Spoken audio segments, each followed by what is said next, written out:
even before we get to the central bank digital currency, it's about turning us into a commission-based society. Welcome to the show that the fact checkers warned you about. The one that debunks the mainstream narrative and gives you high signal, actionable content that helps you navigate the cloud world. It's BombthrowerTV with your host, Marc Morano.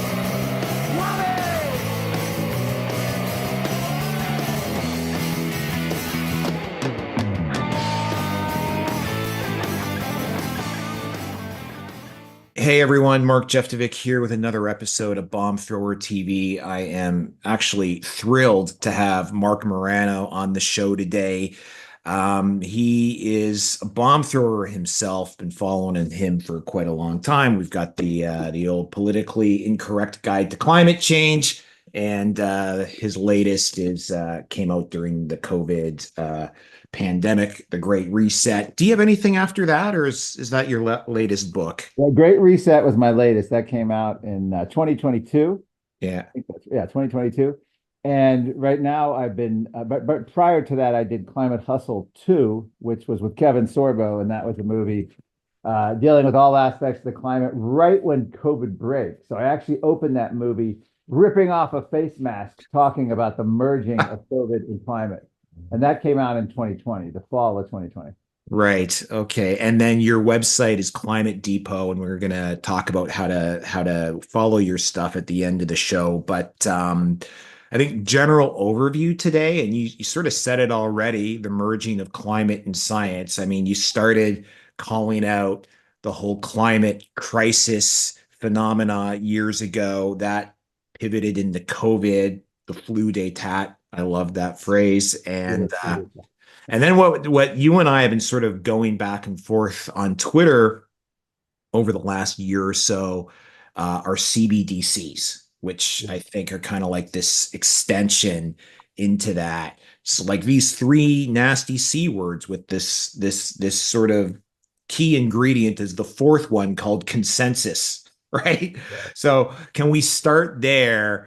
Of, what are these sacred cows of consensus and groupthink that have taken us through these first two catastrophes and then sort of leading us toward this third? Well, I think talking about consensus, first of all, that is the hallmark of totalitarians. It's the hallmark of the politicization of science, because whenever science is weaponized and used to push something, as it was during COVID, as it is during climate science. The idea is this appeal to authority. Well, the consensus, all the experts say, are you an expert? You'd have a plumber, a guy who's a plumber goes to a school board meeting and says, I don't want my kindergartner in a mask 8 hours a day. They don't work and my son can't breathe and he talks funny now. And the school board would say, well, are you an epidemiologist? Are you in public health? We rely on experts with decades of experience. You're nothing but a plumber. You know nothing about this. Trust the experts. That is the idea of consensus and appealing to authority. Thomas Sowell, the great economist, had said, whenever you hear of, follow the science, it doesn't mean that you're following the latest data and available science. It means that these are decisions that have already been made by politicians of what policy goals they want. And they're looking now for the science to support the politically made decisions. That is the basis in terms of how politics uses consensus. Now, we had Michael Crichton come to I used to work at the U.S. Senate Environment and Public Works Committee under Senator James Inhofe of Oklahoma. And we dealt with all the climate science. We had UN officials, top of the head of the UN. We had hurricane experts. We had polar bear experts. And I was the speech writer. I was also the communications director. But Michael Crichton, when he testified, it was back in 2003 or 5. He basically just said, you cannot have science that is consensus is not science. And that is one of the basis of this whole thing. So we've now reached an absurd point in American history, Mark, where in the year 2022, if you disagree with NASA's website saying that global warming is a crisis and has to be addressed and is driven solely by man, you are automatically misinformation. That is not a legitimate viewpoint that can be allowed, tolerated. That's why the United Nations has partnered with Google And they actually say we own the science. That's what the UN declared in 2023. And we partnered with Google to make sure that search results only reflect the consensus. There's a consensus on funding the Ukraine. If you speak out against that, you are disinformation. If you speak out against mask mandates or stay-at-home orders or lockdowns or vaccine, that's misinformation, and that's against the consensus. Why? Because if you say the vaccine is not safe and effective, or at least if you'd said it a year or two ago, you would literally be at odds with the consensus, and you would be silenced, deplatformed, canceled, censored, etc. That is how they use it. So it's this whole idea that we know better than you, we're smarter, we're brighter. And in my book, The Great Reset, I go back thousands of years, and I basically show the fall of the Roman Republic into an empire was all used in these emergency decrees, which oftentimes appeals to this idea of consensus. And what is emergency declaration but the ultimate, we're in an emergency and we don't care what you think because we have the power now. We got the power. That's all that matters. And if you go back, the ruling class global elites for thousands of years of human history have always tried to find reasons why the rest of us can't be free. And I will submit a couple things here. 9/11 was one example of how the global elite said we couldn't be free. Homeland Security turning our country into a surveillance state. Patriot Act. COVID was another example of why we can't be free, and that is we turned this into a biosecurity state ruled by emergency decree without any vote of legislators anywhere. You canceled weddings, funerals, schools, churches closed. No one voted for that. Hey, it's like one party ruled China. Finally took over in the West, and that's why they didn't want to get rid of it. So anyway, I don't want to ramble, but I hope that answers part of your question on consensus. No, I mean and I'm sure you've told this story a million times, but people still walk around reciting this, 97% of all climate scientists agree. Let's just briefly cover maybe that in the hockey stick. This is sort of like for people who haven't realized where this number comes from, or the hockey stick graph. Yeah. Now, if you go back, first of all, the consensus in climate, you can go back to 1970s. It was amazing. There was all kinds of debates. The pages in New York Times, 1977, actually saying that climatologists were claiming that the Earth, this is the end of the 70s. So when they just started really pushing man-made global warming from moving away from man-made global cooling. So in the late 1977 and 78, New York Times had articles saying meteorologists are debating with climatologists. Each think they're wrong. One set thinks the Earth is cooling. The other thinks we're going to be going into a warming phase.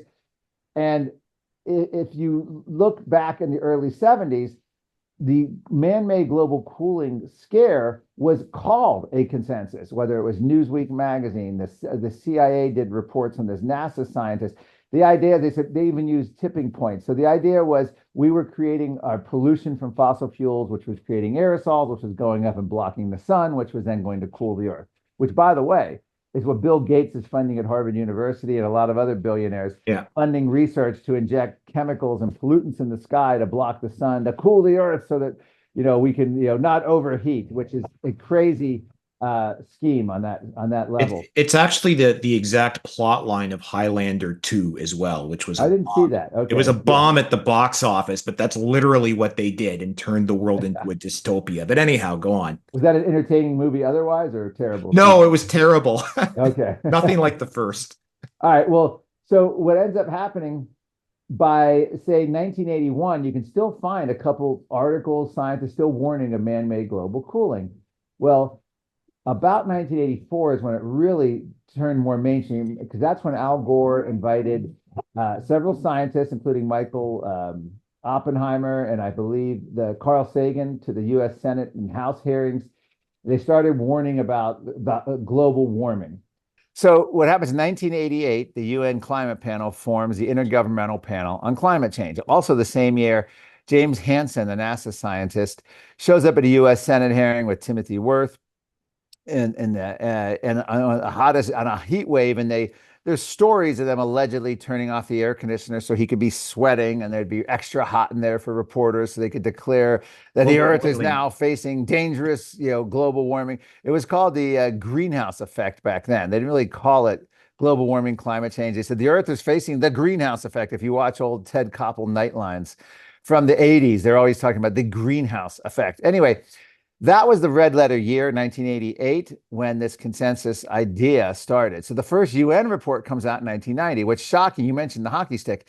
It shows in 1990 a chart that shows the medieval warm period much warmer than current temperatures, significantly warmer.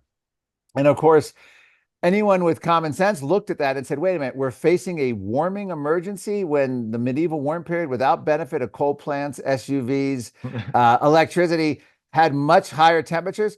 So what do you think they did? The next UN report is coming out. They came out every 5 to 6 years. They had a campaign lobby by these UN scientists, and we had one of them come testify who was in the network of them. He had peer-reviewed papers published. He was reached out to by UN scientists saying, and the actual line was, quote, "We have to get rid of the medieval warm period," unquote. Yeah. And we had him testify under oath at our US Senate hearing when I worked in the Senate. And it turns out that these scientists knew what everyone else knew. You can't sell a climate emergency of global warming when the medieval warm period of about 900 to 1300 AD was significantly warmer than today. It raised too many inconvenient questions. So what did they do? By the 2001 United Nations report, a young student named Michael Mann came out and did some serious rejiggering of the numbers. I'm not sure that's a word, but and he went back and he mixed all sorts of climate proxy data. You're talking about sediment and different things that they use to test the old, and he then strapped on thermometer data and mixed that in, whatever it took, modeling data, and he was able to come out and claim that we're under a hockey stick. In other words, temperatures getting rid of the medieval warm period finally, as the UN scientists wanted, getting rid of the little ice age, which followed that and went to about 1850. It had a flat temperature line with then in the 20th century, this huge uptake, which is why it's called a hockey stick. It looks like a hockey stick laying on the ground. Michael Mann's work was hailed by the media, by corporations, by the whole climate activists. The UN featured it in their summary, slick media summary for policymakers. And the idea was, this is the smoking gun. The Earth was normal and stable, and suddenly the 20th century comes along and we blew the temperatures out. Well, then Steve McKittrick and Steve McIntyre, these two researchers, mathematicians and statisticians, reached out to Mann and wanted to see his data. Michael Mann refused to provide it. That was the first idea that this thing stunk to high heaven. Ended up investigations. It turns out almost any data that you would have thrown in using Michael Mann's methodology would have come up with a hockey stick temperature graph. It has been thoroughly discredited, but it's still being used today. They will not concede that. So that's one of the big things. That's the hockey stick. In terms of the consensus, it's a paper that came out, I want to say 2005. This is the origin of it. And it was by a guy named Duran, D-U-R-A-N, not the singer, but a guy who did an article on Antarctica. And in Antarctica, he was saying that Antarctica is cooling. It's not showing signs of global warming. And that, climate skeptics seized on it, made hay out of that. And what happened? Well, the guy who wrote it said, I don't want to be used like that. So he set out to prove that climate was a consensus and that no one should challenge it. The first thing that happened following that Antarctica paper was that every study that cast doubt on any claims, like there's more polar bears than we ever counted, or hurricanes, floods, tornadoes, droughts, wildfires, they're actually declining on climate timescales of 30, 50. You couldn't publish a paper that had data that was inconvenient unless one important thing was added. And this is now like in almost every climate science paper. Either in the introduction, conclusion, a preamble, in a summary, in the somewhere in the paper, it's got to say now, well, climate change is real and caused by humans, and we don't doubt that at all in this paper. We're simply looking at one aspect of the data, which can be affected depending on times.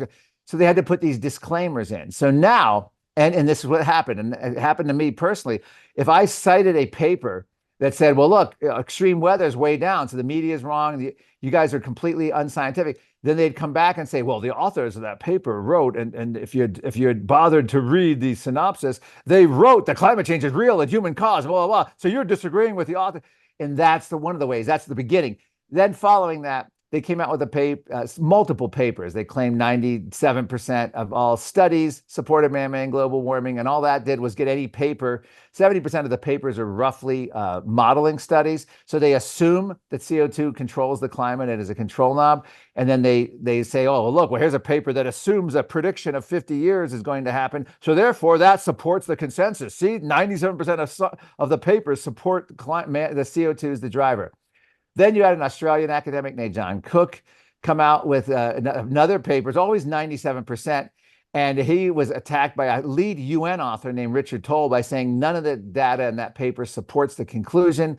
It was statistical garbage. And then you had another paper that said they claimed 97% of scientists, and they started with a survey of 13,000 scientists, literally tortured the data down to 77 of like 13,000 scientists. Of those 77, they claimed that by answering two questions, is the Earth warming and do humans contribute? They were able to find 75 out of 77 or 77 out of 79, thus making the 97% consensus. And we don't know the names. So the 97% consensus, according to this one study, wasn't even 97 scientists. It was only 77. We don't know their names. We don't know their affiliations, but we know that they answered yes to questions that many prominent climate skeptic scientists would answer to. And yeah, humans can influence the climate through land use, through trees, yes, through carbon dioxide, and also through pollution and aerosols blocking out the sun and a whole host of other methods by which they can do it. So that was the sort of the stinking history of it, but it didn't really matter how many times these 97% claims were thoroughly trashed and debunked, even by UN scientists. They ran with it and they still survive today. Al Gore has personally upped it to 99% consensus. The media will cite that. It's on NASA's website. And if you say anything that challenges any aspect of the climate agenda, you're instantly de facto a misinformer, disinformer, and you're subject to censorship. Just imagine back in the 1960s, 70s, the protesters against the Vietnam War. We think the Vietnam War is immoral. It should be stopped. And someone said, well, wait a minute. That's not true. That's a fact check false. We check with the Pentagon. They said it's a just war. That's what they're basically doing when it comes to the vaccine with Big Pharma or the FDA. You can't say that because the government agency says it's good. If the government agency says it's good, that's all you need to know. You disagree with what a government claim. Ergo, you are de facto a misinformer, a disinformer. And that's the gist of why they want this consensus, because anyone who disagrees is depersoned, deplatformed. Of course, it leads into CBDC too, as well, because if you were, say, in Canada under Justin Trudeau and you supported the truckers, you would have access to your own bank accounts cut off, et cetera. But this is one of the most important aspects of imposing this kind of tyranny, whether it's public health tyranny, whether it's climate tyranny, net zero tyranny, or anti-terrorism rules and regulations all over the world. We have to have the Patriot Act. We have to have surveillance. We have to have all of these methods to keep you safe. And no, you can't have free speech, and you can't. The government has to surveil on you, and that's of course why we have all the intelligence agencies colluding with big tech to take over and monitor and censor and work with them as a corporate government collusion, which was. I wish there was a presidential candidate whose simple slogan was, we're going to break up the monopoly of Facebook, Google, big tech, and just go through it. I think we've reached a point where that would not be a bad idea. And I'm not talking about government regulation. I'm talking about government changing the rules of the ball game and bringing back competition. Well, we can talk about that. That was on my list down, but we can jump to it now. Tech tyranny is what you call it. So my day job is I run a tech company, but we're like not one of the giants. We've never raised outside money, so we have no Silicon Valley or VC money in the business. So we're just kind of like a homegrown family business, really, watching it from the outside, like these major tech players. And what is their role? When did it sort of I got involved in the internet in the early 90s, and it was this big liberation, emancipation of knowledge and leveling of the playing field, and then suddenly it turned into this digital gulag, the algorithmic ghetto, as Harvey, Morik calls it. So like, let's talk about that a bit. Well, if you go back, I think I got my first computer, Macintosh, 1995. I still have my AOL account that I use, my email. I remember writing articles for Chronicles magazine, other things back in the 90s about the information supermarket highway is going to break up. And it did. It did break up the big media in many ways, along with, cable TV and everything. You lost the three networks and PBS, which had dominated the narrative for decades in America. It was all going very well. Now, some people point to the telecommunications bill, which I think was 96 or 97, which turned, I can't remember the number, but dozens and dozens of companies maybe it was hundreds, down to a few dozen. It got consolidated. So you ended up having these large corporations, billionaires, being able to control all aspects, of major old media and also emerging on these big tech. So what happened was, if you go back even 10 years and look at, say, Twitter's old censorship and rules, it was basically, this is a free-for-all. If you violate the law, we will have local law enforcement or federal law enforcement deal with you. But otherwise, they wash their hands, other than, of course, they try to clean up algorithms so you wouldn't have porn and other things. But even, and I guess, excess violence. But that was it. I mean, it was incredible. Their policy page was so simple. And then what really happened, I mean, to fast forward, it was 2016. These trends had already been in place. I know this, first of all, in the climate world. My first film came out, Climate Hustle, 2016. We released it in late 2015 as a premiere at the UN Paris Agreement, UN Paris Conference. We had New York Times, Variety, Associated Press, mainstream media coverage. By 2020, when we did our sequel, and we had a big name like Kevin Sorbo, you couldn't get any coverage. We tried to do an online preview. It was banned, censored. Amazon Prime, the video, which had gladly taken our first film for pay-per-view, when we asked if we could do the second film, they came back and said it was inappropriate for their content. Not only did they say no to our sequel, but the second we asked about adding the sequel, they immediately pulled the first film and announced, like, almost like they had forgot about it. Like, oh yeah, no, we're not going to do that. Wait, we're still running this other one. That's gone too. So the question is, I got to see in real time just how that world had changed in the simply 4.5 years. A lot of it were these trends, and the trends were that in the political world, they wanted to regain control of the narrative. And they only had very modest success until one major thing happened. Donald Trump ran for president and won. And you can go back, there are so many mainstream establishment, internet figures who openly talk, government officials, that we allowed this to happen. We can never allow another Donald Trump. And the reason we allowed it is we're elevating these opinions which don't matter. Again, back to that consensus. We've got to find algorithms, and we've got to find a way to crush these people who speak that are just spouting misinformation, which again is anything that's against the government view is misinformation. So one of the first things they did was go after Alex Jones. I remember at the time thinking, wow, I didn't follow him that closely, although I've been on his show several times, and he actually said nice things about my Great Reset book. I thought, wow, they're just going after him. And a lot of people just shrugged and said, okay, well, that's one figure, and he said some kind of extreme things, blah, blah, blah. That was the canary in the coal mine, because once you got rid of Alex Jones, it set the stage for a host of other people and set the stage. When Donald Trump got banned, that was huge from Twitter. But then COVID came along, and they sort of that's when everything accelerated, the zero tolerance policy of this. And that's when it became absurd. Everyone from, Harvard epidemiologists, they couldn't comment on any social media platform about their views on COVID, because that would be misinformation, because you disagree with a bureaucratic hack like Anthony Fauci. So you'd have people like Michael Levitt, the Nobel Prize winner in chemistry, and worked in public health, and here he was getting censored. You had people who signed the Barrington Declaration.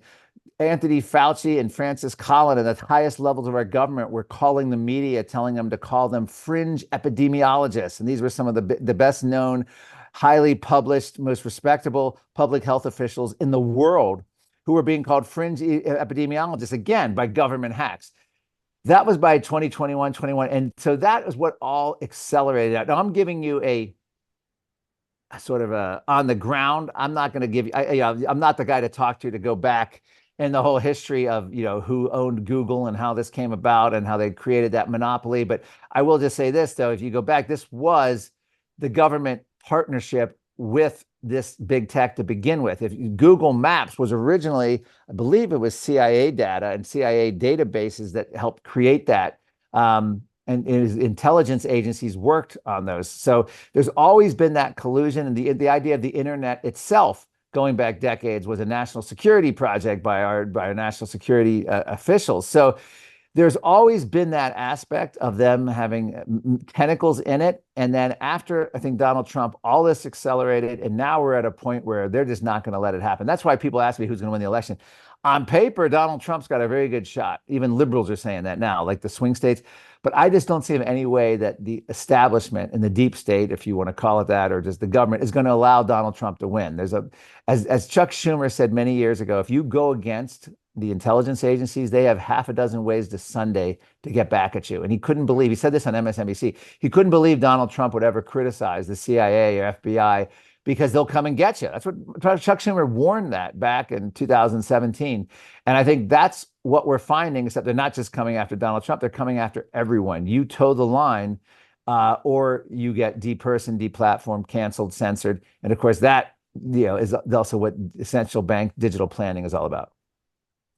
Agreed. But do you think, this whole acceleration that happened under COVID, like I always said, it pulled 20 years of creeping totalitarianism Yes. to 18 months. I would even argue into 5 weeks or so. Yeah. That was that fast. Yeah. Right. And then just the clamp down was just so extreme. The funny thing was, tangentially, I wrote a book about surviving deplatform attacks and cancel culture. Right. It was just supposed to be a e-book. And then it kind of turned into a book. And I had been working on this up until the pandemic because it was cancel culture and deplatform attacks really went into high gear, fueled by Trump derangement syndrome. Right. When he won the presidency, it just kind of like being like not vehemently disagreeing with Trump sort of made you a far right lunatic. And I'm not even a Trump or a MAGA guy. I've said, like, if I was an American, I'm Canadian. It's like, if I was an American, I don't know if I could even bring myself to vote for him. I'd have to vote libertarian, but I understand the loose cannon role that he plays. But anyway, long story short, by the early 2020, the book was done. And I thought, there's almost no point in publishing this book because I think we've hit peak cancel culture. Yeah. Right? I thought we had top ticked it. And I thought, that finally get this book done and cancel culture is on the wane. And we don't even know if Trump's going to be around past this. And everything is sort of calming down. And then COVID hit. I was like, boy, was I ever wrong. And it just sort of completely went into overdrive. However, since then, I mean, it's almost a cliche. All the conspiracy theories are become conspiracy facts now. The lab leak looks like it probably was a lab leak, and the vaccines are kind of like safe and what was it? Safe and effective, and turned into sudden and unexpected, right? Like that's where we are now. Yeah. And so, but hasn't it kind of, technology is dominated by these behemoths, but hasn't there also been sort of a genie really did escape from the bottle? Like there's this decentralized tech and people are just sort of like rerouting around mainstream media and big tech and sort of doing their own thing. Yeah. So for every action, there's a reaction. And so what's happened, the most shocking thing I think that's happened, I guess for lack of a better word, is the red pilling of everyone from New York professor Jeffrey Sachs, who was a former member, Public Health Insider, Global Warming, World Economic Forum, United Nations elitist insider I've criticized for years. He was thrown out. You know why? Because he dared say that Anthony Fauci, Francis Collins were lying about the lab origin leak. He was initially picked for the investigation and he realized it was going to be a whitewash. He was picked because he had all the same ideological views. He started speaking out and he was canceled. He said his old friends don't talk to him anymore. Now he's appearing on Tucker Carlson. He's exposing all the stuff. But you have people like Russell Brand, Jimmy Dore. You have people like Naomi Wolf, RFK Jr., Brett Weinstein. I mean, the list goes on and on. It's an amazing list of, I would say, even Bill Maher to a certain degree, of these former liberals who have been red pilled and saw all this and were horrified by what had become of America. So that was one of the first reactions that was a public reaction. And then I think the secondary reaction, which really just, and there's no way, it's kind of like there's no way the actual elite and the whole plan of controlling the public and censorship can ever really address this, is once you lose that lack of trust and everyone knows you're full. And I think COVID, at the same time, it accelerated all that. At the same time, people's reaction were able to realize how full of complete horseshit public health was, our national security state was, our government officials were, and they just had to be treated with contempt. And I think so now people trust a unsourced Facebook meme more than they would trust anything from the government. And that's a good thing. I'm not saying that's bad. I'm saying that's a good thing. Even though oftentimes these Facebook memes are wrong, I see them on climate and they're unhinged, a lot of them, right? But it's like, but I mean, they're just as credible as anything you'd hear from the government. So my point is, so once people have that mindset, it makes a huge difference. And I do think the election, the idea that you couldn't question the 2020 election, or you were an election, disinformer, you were an election denier, is outrageous. Yeah, there was a riot at the Capitol. I like the joke. I think it's Jimmy Dore who says it best. Yeah, there was an insurrection at the Capitol. A bunch of pro-Trump gun nuts showed up to overthrow the government, but you know what? They forgot their guns that day. Darn, there could have actually been an insurrection if they had done it. There was no insurrection. It was a bunch of people who got a little bit out of control, possibly invited in, possibly part of a government inside job. The FBI director would never answer how many federal agents were on the scene undercover. Separate story though, but the point there is, just like the Canadian truckers, anyone who was involved and showed up at the Capitol that day was treated as essentially a terrorist in America. And that was eye-opening for people. And then they put the wall around the Capitol. And the idea is you had to, if you even challenged any premise of January 6th, you were, un-American. And this was like, they always, for decades, I'd learned that Joe McCarthy, I shouldn't say I learned, I was told that Joe McCarthy's McCarthy witch hunt was, an evil blight on American history. And I'll leave that to historians to decide. But how is this much different from at least the popular view of what Joe McCarthy did in the 50s, accusing everyone of comedy? They were accusing anyone of being an insurrectionist, a misinformer, a disinformer, unless you went along. And then they had, of course, all the sham trial in Washington, D.C., the Senate, the House with just the Democrats, Republicans. It's like just listening to the prosecution and then deciding whether the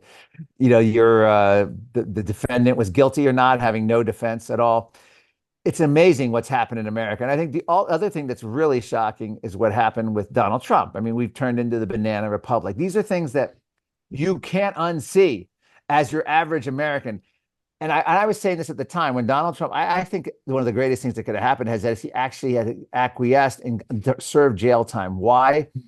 Because nothing would show the absurd decay of America more, that would penetrate hairdressers, blue collar workers, disinterested teenagers, old people who don't follow politics, than having the former president of the United States arrested and jailed because laws were changed just specifically to charge him by Democrat legislators, because Democrat appointed attorney generals.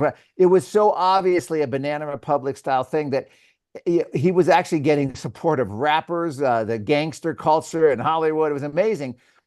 And I think once people saw that, and I think you can't unsee it. The idea of appealing to the establishment authority is dead to almost half of America now. And that's the greatest development I think we can have coming out of this rapid expanse of the Great Reset / totalitarianism that's come since COVID. Yeah, I mean, I was going to ask you about, groupthink on a mass scale, like what Malone called mass formation psychosis, right? So like everyone was kind of like totally on board with this. You were being encouraged to rat out your neighbors and you would gladly do so. And then during COVID, and what you were talking about it, and you mentioned the Freedom Convoy a couple of times, and I was kind of peripherally around the edge of that. That all broke it wide open. It broke the spell. And it's like you said, it's like now my neighbors were never, they're all normies and they were never like ready to rat each other out. They were like, Yeah. I can't watch the news anymore because it feels like it's Pravda to me. It just Yes. feels like, on one side, I've got like a former nurse, and she's like, I'm not taking the shot because I have no idea what the hell is in that thing. You Right. don't trust anyone. I didn't trust anyone pushing the shot. Yeah. So of course I didn't get the shot. I mean, and I proudly announced it. F you to all these people. But anyway, go To ahead. my regret, I took 2 shots of the Pfizer because I just wanted to. Like my base case was, it does nothing, it's useless. I just want to get on a fucking plane so I can go to the Bitcoin conference, and that was it. Yeah. I mean, I had already just as I was prepared to go fully illegal. I had Yeah. people in Germany writing me up fake vaccine passports. I had them downloaded from Google. I used them in cities in the US when I had to travel. Like, just had no problem pulling one off the internet, falsifying government documents. I had zero moral, ethical, or legal problems doing it because I said my attitude was F them. I live in a tyranny. I'm not playing by their rules. But I sorry, go was ahead. I was looking into that and making inquiries, and I just couldn't get it. And then I just found out a few weeks ago, a buddy of mine said, "Why didn't you tell me? I had a pipeline going. I could have gotten you a fake Vax pass." And I'm like, "Now you tell me? I'm Yeah. walking around with this ticking time bomb in my body." And Yeah. you told me like I had a solution. I mean, I will only say my wife didn't get it, my daughter didn't get it. That's all I really care about. It's like, okay, Yeah. fine. But it was just this institutionalized gaslighting that Yes. finally everyone realized, and you still see it today. Like just recently, a couple days ago, I saw this thing. The Trudeau government wanted to rename inflation. They convened this focus group on the Privy Council, and they wanted to rename inflation to heatflation so they could blame rising prices on climate change. Yes. And then they canceled the idea because the focus group shot it down. And so that's like, had they done it a couple years earlier, it probably would have flown. Yes, it would have. It's peak absurdity now. Yeah. Yeah. And it's just like, and then, I mean, I don't want to dwell on that topic, but people, the government will sort of like put like just gloss over, like you put a chart of the money supply in Canada and the chart of the inflation rate, and they just Yes. track each other exactly. But anyway, Well, that's the beauty. It's called modern monetary theory. And the oh idea God, is yeah, it's a politically, it's absolute genius. Why? Because 30, 40, 50 years, when you had a problem in the government, oh, we had to raise taxes to pay for X, Y. We had to raise that. We don't ever hear about anyone raising taxes, at least overt taxes. I mean, there's all kinds of hidden fees and regulations increase, but the beauty of modern monetary theory is they just print the money. And they don't, it doesn't really matter. They just print it all up. They don't care about the inflation because it's disconnected from the public view.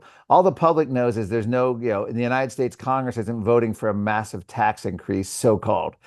And that is a brilliant concept. Now it's put us massively in debt. It's devalued our dollar.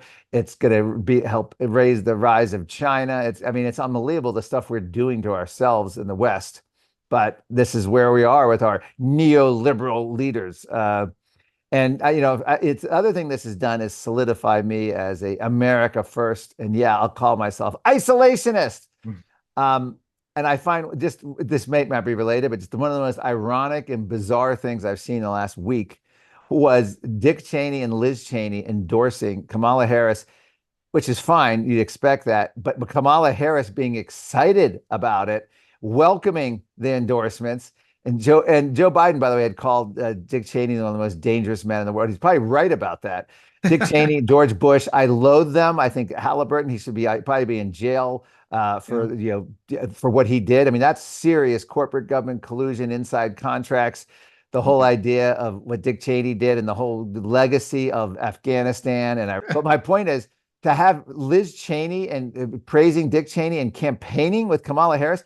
To me, it's like that's their idea of the uniparty in Washington. That's all they care about. What they really do care about most, more than climate change, more than public health, is that war machine keep going. And it's an endless, constant cycle of war. And if you oppose any aspect of America's interests over here, we need to destabilize this government and that government, and we need to then, we'll bring in the aid. You look at what's happening in a lot of these places.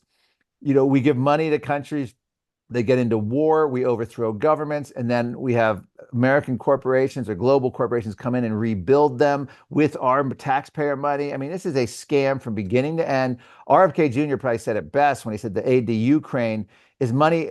Well, actually, he didn't say it. He quoted and showed the video from Mitch McConnell. The money to Ukraine isn't even aid to Ukraine, isn't even leaving the U.S. It's going straight to the defense contractors so that they can build the weapons to then allegedly give to Ukraine. But then those defense contractors, of course, give to the politicians. And then you have jokes like Speaker of the House Johnson and the Republican. He was supposed to be this big conservative and, oh, he's going to be great. Oh, my gosh, I can't believe this is going to be the best. He is a complete uniparty, nothing member of the establishment. First acts were foreign aid and warmongering. I mean, it's incredible. I bring that up only because this is really what this is all about. It's about money, power, the agenda. And then, of course, and the other scam that they do here, and this is both left and right. Remember, I said Speaker Johnson is a Republican. He's pro-life. He's big Christian. Of course, he's conservative, so it gets all the social conservatives to support him. The left does the same thing with people like Ro Khanna, who's another uniparty, big war, but he's LGBTQ. He was early on for gay marriage, so he's a good guy. So you get the same stupid politicians who have the same exact views on 80% of the stuff, and they only differ on these little cultural issues, which they can then just fan the flames to their base, and everyone thinks like, well, this guy's conservative and he's a liberal. No. They're all uniparty members. It's all horse shit, and they're not serving your interests. You talked about MMT, modern monetary theory. I'm a big Bitcoiner. Yes. You were on the Canadian Bitcoiners show, which Joey and Len are good friends of mine.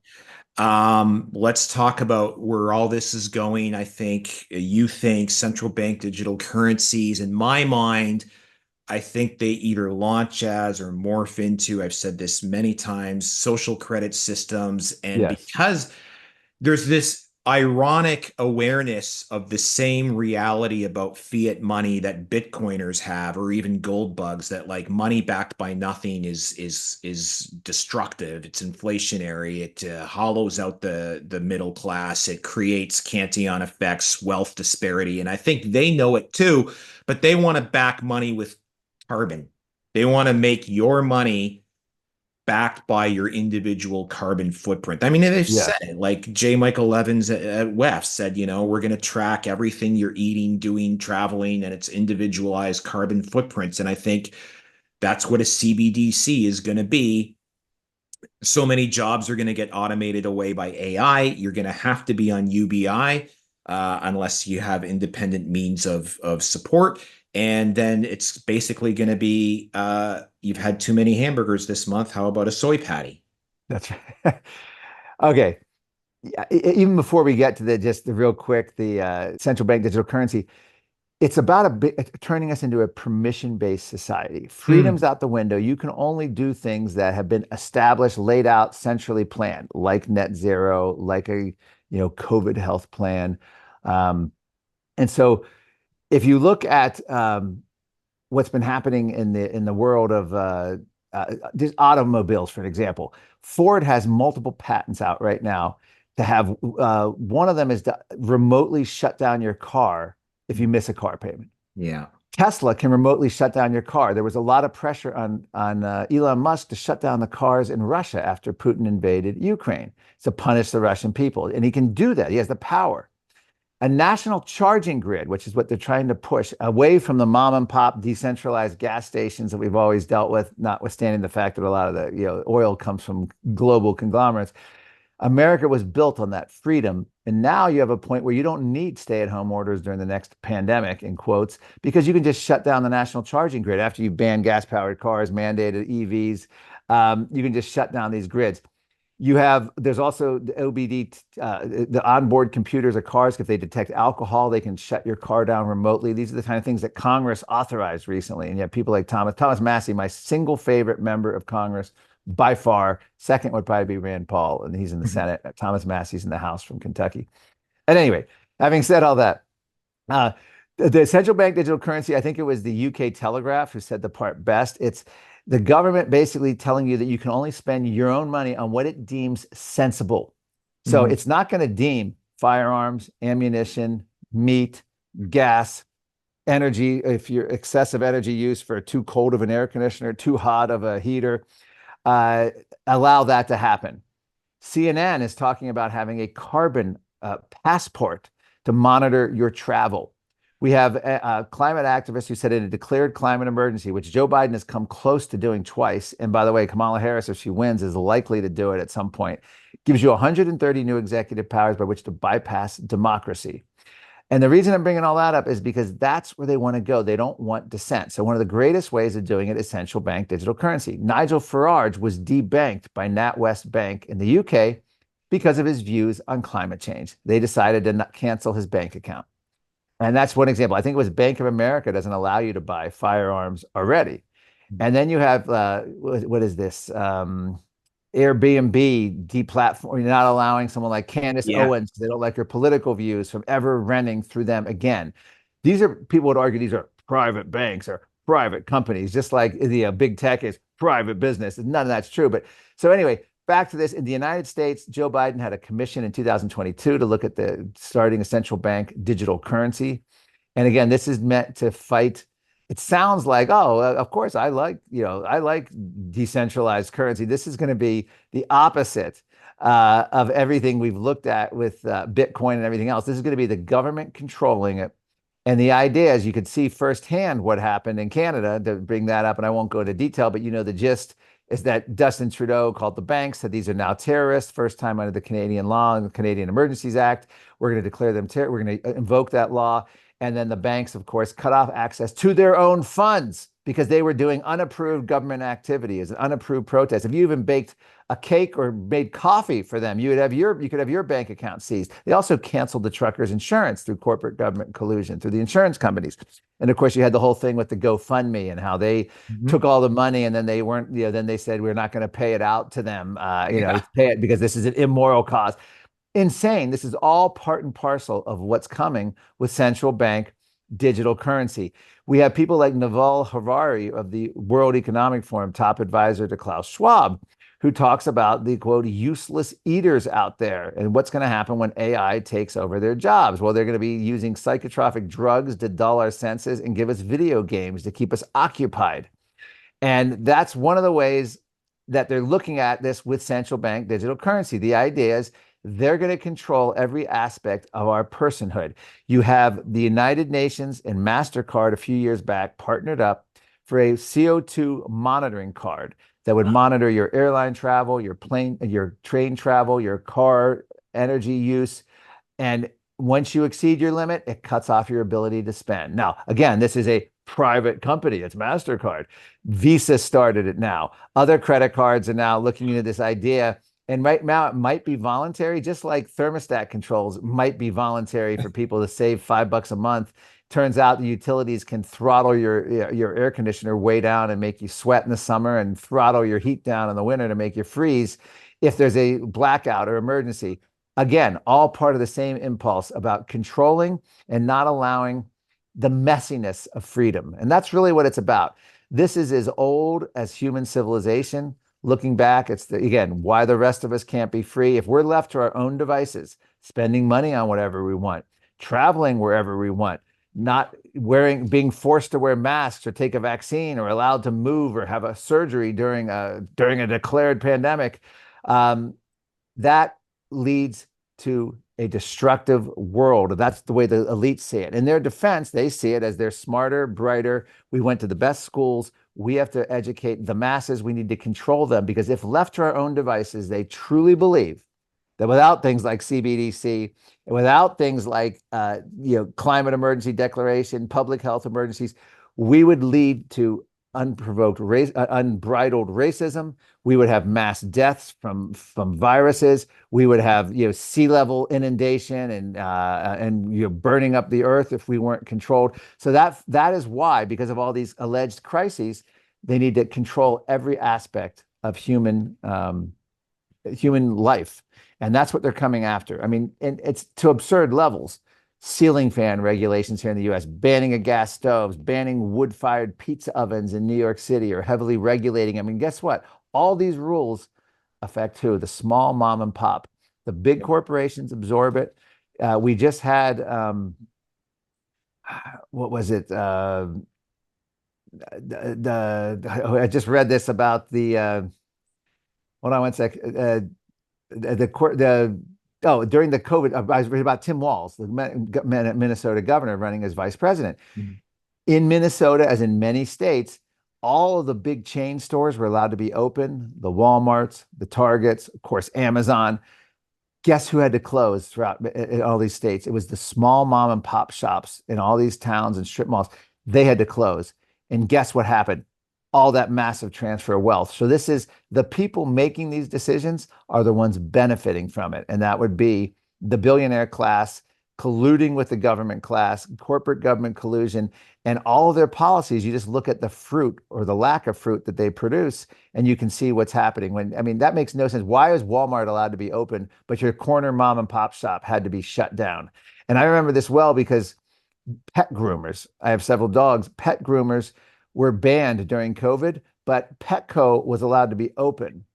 And you could have your dog groomed there. That was a national chain. And the reason is because Petco also sold food as a national chain, but that, groomers just groom dogs and that was considered unessential, but pet food was. So just another example. So even in the pet world, it was consolidated. So that's ultimately they were looking for. They want fewer and fewer companies. They want fewer and fewer decisions being made. And they want a smaller and smaller group of people that can centrally plan. This all started here in the United States, 1913, with this administrative state proposal given to Woodrow Wilson. And that's when it sort of went on. In 1930s, we had Stuart Chase, a socialist economist advisor to FDR, Franklin Delano Roosevelt, who literally proposed an early version of the Great Reset. Central government control of energy, food, transportation, and means of communication. It was incredible. He laid it out as beautifully as the World Economic Forum would have. And this was like 1937, 38. And so it's been an impulse of human beings for centuries. It's not something new. Thousands of years of history, really. It's just about controlling us and finding ways. And this is where we have to fight back. Let's hope we can still do this. People like Naomi Wolf are very concerned. She wrote books, and her father was an expert in this as well, about the threats to democracy and the stages of dictatorship. And she thinks we're in the final stages in America and in many of the West, and in terms of our ability to fight back, that we have a small window to fight back without later having to resort to some kind of revolution to fight it back. And let's hope we can actually, fight back on all of this. And in America, this election is important. I don't know what to say about Canada, Mark. I've been there many times. I've spoken out in Calgary. I've been to Toronto. I've been Ezra Lamont's show. I've spoken at these Freedom Fest things they have out in Canada by Danny Hozak and others. And there's so many great people, but it just seems like your country, it will never elect a leader other than someone in the mold of Trudeau. I don't know why. And it makes me really truly do question either how deeply brainwashed the majority of Canadians are, or how corrupt your elections are, because it's hard to believe these people can keep getting reelected. We could have a whole other talk. That said, we're pretty well at the end of your window. Okay. Thank you for coming on. I do believe, I'll very quickly say, the Liberals are done for the next election. At least will swing the other direction. Does that mean Pierre Poilievre? Is that his name? We'll see if he walks the walk. I mean, he's talking the talk. He's resonating with Canadians. Let me tell you my thoughts on him based on about 6 to 8 months ago. On my area, climate. He very much disappointed me on climate. He talked openly about, climate's a problem. Yeah, we're going to do things about it. We're going to do iron ore in the ocean. We're going to do carbon capture. He's afraid. He's timid. He's not taking on the narrative enough on climate. I don't know enough about him on other stuff, but that was a red flag to me when I saw that. That was a few months ago. I think he's a bit more emboldened. It was like almost 8 months ago. It was maybe last winter that I last looked. I haven't seen anything since that on him, but yeah. He's mainly glommed onto, we're going to axe the carbon tax. So that's something Canadians can get behind. Now, does he do it? Jean Chrétien won 3 terms promising to get rid of the HST. and he never did. And he Yeah. campaigned on it 3 times and won. So anyhow, let us know what's next and how people can follow you online. Well, glad you asked. First of all, yeah, it's at Climate Depot on Twitter, X, and my website's climatedepot.com. And my book is, again, you mentioned The Great Reset, which is available on Amazon, wherever fine books are sold. And my big project coming up in about 4 weeks is I'm heading off to the COP29, the United Nations Climate Summit in Azerbaijan, sandwiched between Russia and Iran. And that's looking to be very interesting because it's going to be 1 week after the US presidential election. And I got in trouble the last time I did any kind of a stunt. Donald Trump won 2016. And I showed up with a cardboard cutout of Donald Trump. This was like a week after he won. This is in Marrakesh, Morocco. And I had a paper shredder and I'd printed up the UN Paris Agreement. And I said, this is what Donald Trump's going to do. I started shredding the paper within 2 minutes. And this is covered by the Associated Press. It was on CNN. It was covered by all the major media, ABC News. I was escorted off by armed UN climate cops, taken away. So we'll see if I can do a repeat of that. And I was banned for the UN summit. I was literally thrown out. And they confiscated my briefcase, and I was considered like a domestic terrorist at the UN summit. But I am going back. I am credentialed and registered, and it'll be 1 week after the election. So they're either going to be celebrating that America's won with Kamala, or they're going to be in terror. And if they're in terror that Donald Trump somehow should have been declared the winner, which I doubt, I still doubt Donald Trump can be declared the winner. I think he's going to win. I just don't know if they'll let him win. So even if he does win, it doesn't mean he's going to actually be sworn in. I just think, so anyway, my point being, though, I will do something to have some fun with that, and they don't like anyone having fun. So we'll see what happens if I come out of there in handcuffs or not. That'll be coming up in a month in Azerbaijan. Every cop conclave, I always wonder, what are they going to take away from us plebs this time? Yes, exactly. Last time COP 26 was meat, and COP 28 was travel, and what is it going to be? COP 28, which I was at in Dubai. I've been to 20 out of the last 22 of these in person all around the world. COP 22 was in Dubai, and you know what one of the focuses was sustainable fashion. Remember, it was the Bloomberg report of 2019 that said you had to have one of the net zero goals was to have 3 new items of clothing per person per year, because clothing's unsustainable. Well, I interviewed officials there, and they had sustainable fashion shows and red carpet walks, all that kind of stuff, the runway models and stuff.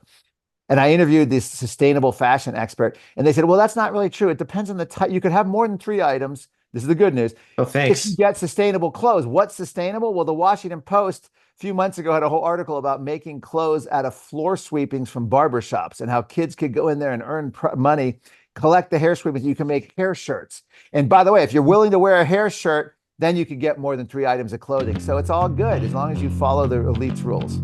Okay, that's all right. Well, thank you, Mark. Very medieval. Thanks, Mark. Thanks for coming on. I'll shoot you the link when it's done, and we'll talk to you again sometime. Thanks a lot. Appreciate it. Okay. All right, take care. All right. Okay. Bye.